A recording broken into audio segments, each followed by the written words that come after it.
So we see the Prime Minister issue this resignation statement today, almost an apology, saying that he should have done a better job while in office.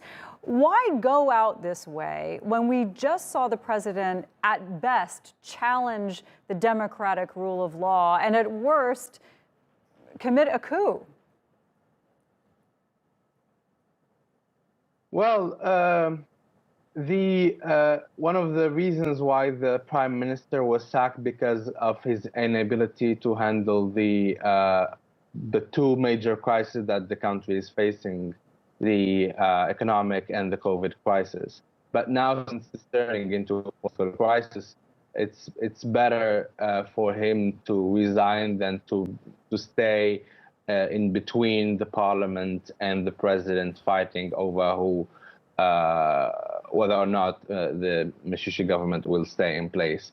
But the problem that the main problem is that also Saied remained passive to a certain extent during the first part of his presidential mandate, despite his ability or his right to present laws to the parliament. He didn't do that much on that side, and then he decided to monopolize legislative power and to rule by decree. That is very concerning.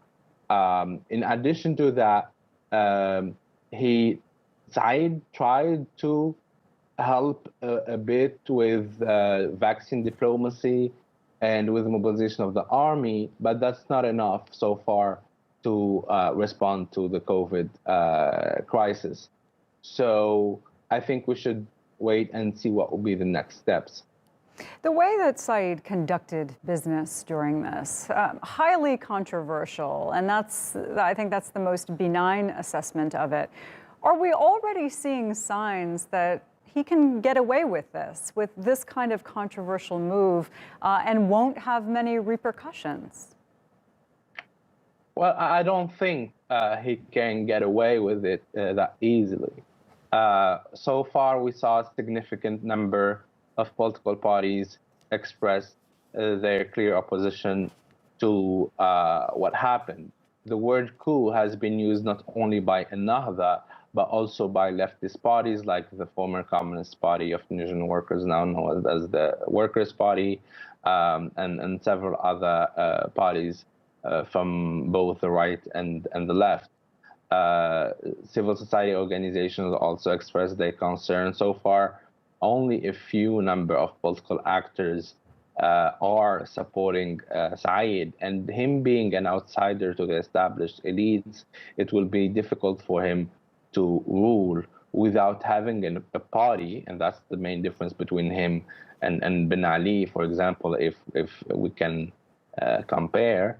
And he doesn't have so far the consent of the established elite over what he did. So we'll see probably in the next few days what will happen.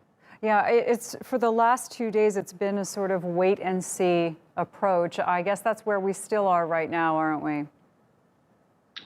I don't think we are just in a wait and see approach. Civil society organizations are already coordinating the action. There is a pressure on Qais Saied to make things clear, at least to set a timeline to his decisions. And political parties and political actors are not passive at all.